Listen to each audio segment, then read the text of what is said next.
Halo guys, balik lagi di channel Bang Gendul ya. Kali ini aku mau review custom ROM dari Arijit Saha. Dan ini adalah Nusantara Project yang gaming edition lah, kayak bisa dibilang kayak gitu. Ini kalian bisa lihat 1.2 ya untuk versinya gaming edition unofficial Arijit Saha Dark Elixir. Karena yang dipakai seperti biasa diagel versi 13, dan untuk kesan awal ini smooth, enteng, dipakai buat pindah-pindah aplikasi juga oke. Tapi aku belum restorasi semua aplikasiku, nanti bakalan aku restore ya. Untuk jenisnya ini masih vanilla, jadi kalian harus nyiapin GAP sendiri. Untuk link downloadnya nanti aku taruh di kolom deskripsi video ini. Untuk Magis yang aku pakai di sini Magis versi 23.0. Aku masih belum update karena emang belum butuh untuk update. Dan di sini aku mau restorasi dulu untuk mengembalikan semua aplikasiku biar balik lagi seperti di custom ROM sebelumnya.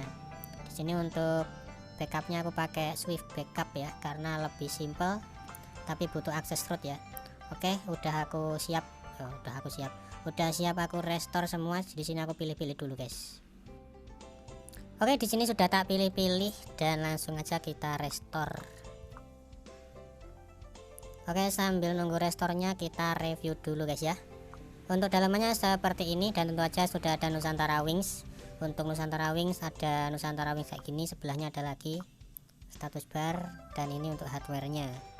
Kita dari sebelah paling kiri dulu. Untuk temanya kayak gini ya, nggak ada yang oke di sini. Dan kalian bisa lihat untuk status barku di situ kan ada dual bar ya, atas bawah. Dan untuk mengaktifkan status bar ini kalian wajib bikin select status bar hex tipe ini ke large ya, ke gede, yang large di bagian G visual mode. Kemudian nanti kalian menuju ke bagian icon manager. Kemudian di situ ada dual status bar, kalian bisa aktifin ya guys. Soalnya kalau di bagian G visual mode ini tadi nggak kalian atur ke large, maka di status barnya bakalan kepotong. Lanjut di bagian notifikasi, tampilan kayak gini, nggak ada yang aneh ya. Bagian miscellaneous seperti ini. Buat kalian yang nggak paham, di bagian animasi ini kan ada screen off ya. Kalau screen off artinya nanti layar mati, tampilannya bakal kayak gimana, kalian bisa bedakan sendiri nanti. Terus ada unlimited photo storage. Ini kalian nanti device-nya bakal kebaca sebagai pixel Excel kalau kalian pakai Google Foto ya, aplikasi Google Foto yang dari Play Store. Dan misalkan kalian nanti pakai Google Foto, itu storage kalian bakalan unlimited, tapi mungkin secara online kayaknya ya. Terus ada gaming mode. Bentar, sebelum ke gaming mode, kalian bisa lihat di bawahnya si unlimited photo storage tadi ada unlock higher FPS game ya. Ini buat yang suka game biar FPS nya kekunci. Terus ada unlock higher quality stream, jadi nanti kemungkinan untuk kualitas gamenya pun kalian bisa unlock ya untuk hardware HD nya. Terus ada gaming mode, dan untuk gaming modenya tampilannya kayak biasanya ya, standar, nggak ada yang aneh. Udah itu doang. Double tap to sleep ini aktif normal. Kalau untuk matiin saat layar tidak terkunci, kalian bisa tap di bagian status barnya. Kalau di bagian yang kosong seperti ini nggak bisa, harus di bagian status bar. Kemudian sebelahnya ada lock screen ya. Ini nggak ada yang istimewa sih di bagian ini, biasa aja. Terus di bawahnya di bagian fingerprint juga biasa. Di bagian sini aku rasa kalian sudah paham lah ya. Ini juga nggak ada yang beda, masih sama kayak biasanya. Di bagian Nusantara Wings yang hardware juga ada kayak biasa juga, sama aja. Yang ini pun juga sama. Ada pulse juga ya. Untuk pulsenya aku mau tes dulu bisa muncul apa enggak. Kita pilih larva ya. Dan untuk ini kita pilih fading, kita kurangi semuanya.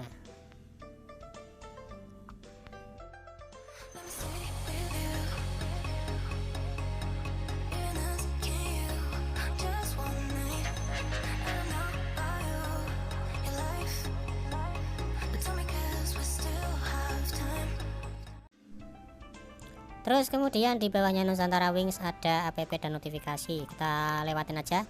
Ada baterai, menunya baterai saver, adaptif, terus baterai charge warning, sama smart charging. Untuk smart chargingnya kalau kalian nggak ngerti cara penggunaannya atau fungsinya, sebaiknya nggak usah diaktifin.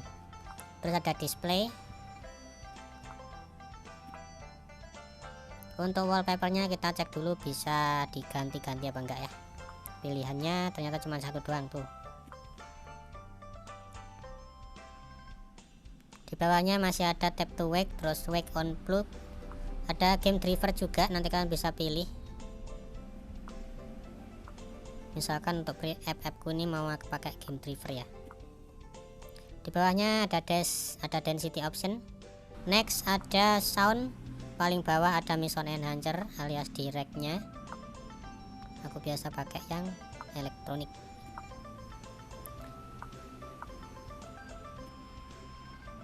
Kemudian bawahnya lagi ada storage, dan untuk storage-nya kena 11 GB. Bagian security ada screen unlock, ada pin ya. Dan untuk patternnya kita bisa pilih 6x6 juga. Tapi aku lebih suka pakai pin sih. Oke, untuk security aman semua guys.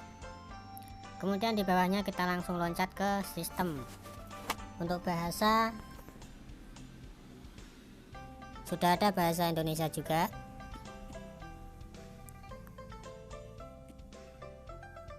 Kemudian di bagian developer option kita cek untuk running service-nya, ini sambil ngerekam layar ya. Ke sisa 1,6, apakah mau naik lagi? Kita lihat aja 1,5 1,6 ya. 1,5 1,6 dah di kisaran segitu guys untuk sisa RAM-nya. Kemudian untuk tampilan quick settingnya masih standar kayak biasa, ada direct dikeluarin di situ, dan langsung aja kita aktifin hotspot sama wifi secara berbarengan dan masih aktif dua-duanya, nggak ada yang crash. Kemudian kalau kalian buka awal-awal di custom ROM ini ada dua launcher. Yang pertama pakai launcher Nusantara, yang kedua pakai launcher OnePlus. Di sini yang aku pakai launchernya OnePlus ya. Jadi waktu kita klik di bagian recent aplikasi itu kita klik tahan dan ada pilihan buat ngunci jaringan, buat ngunci aplikasinya di sini, dan ada pinnya juga. Dan buat yang kita pin itu nanti nggak bisa kita sentuh ya tombolnya kalau sudah kita pin. Misalkan ini kita pakai buat main game ya, terus kita nggak sengaja neken tombol navigasinya, itu nggak bakal pengaruh.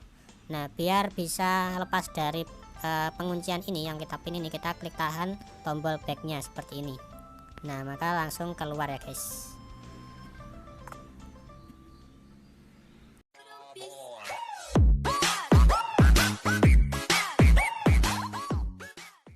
Oke, kita lanjut. Jadi waktu kita buat nelpon, tampilan teleponnya itu nggak muncul guys ya. Jadi kalian harus aktifin perizinannya seperti ini. Kalian bisa ke Playstore dulu, kalian update untuk aplikasi teleponnya ya, set as default kayak gini. Lalu kita set, kemudian kita pilih. Nah tadi waktu kita buat manggil itu untuk panggilan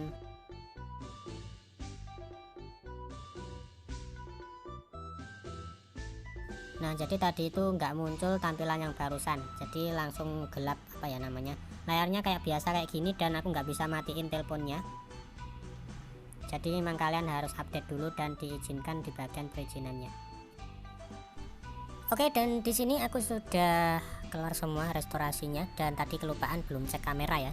Untuk kamera yang dipakai itu pakai kamera ini, kamera apa ya? Aku nggak tahu nih soal kamera ini ya. Intinya setting kayak gini, dan ada watermarknya juga. Oh ini kamera Zenfone ya.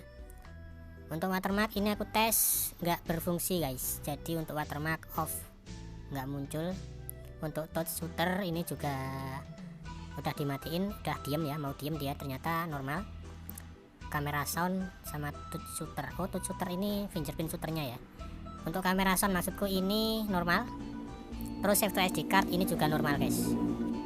Satu-satunya kendala di bagian kamera ini ya watermarknya itu tadi. Untuk videonya juga berfungsi dengan baik. Kemudian untuk Antutu benchmarknya tadi aku tes, dia dapat lumayan walaupun nggak terlalu gede, 162. Tapi untuk verifikasinya kebacanya kedeteknya ini sebagai custom ROM ya. GM1917 Redmi Note 5 dengan rinciannya seperti ini. Suhunya nyampe di 41 derajat Celcius. Terus kemudian untuk hasil CPU throttlingnya dia kayak gini, nggak terlalu stabil ya. Ini padahal pakai Deagle V13 biasanya oke loh. Dipakai main game juga menurutku masih terbilang stabil, walaupun nggak terlalu smooth. Kalau dibilang ini gaming edition, buat gaming kurang. Yaudah gitu aja, makasih sudah nonton dan kita bakal ketemu di next video. See you, bye bye.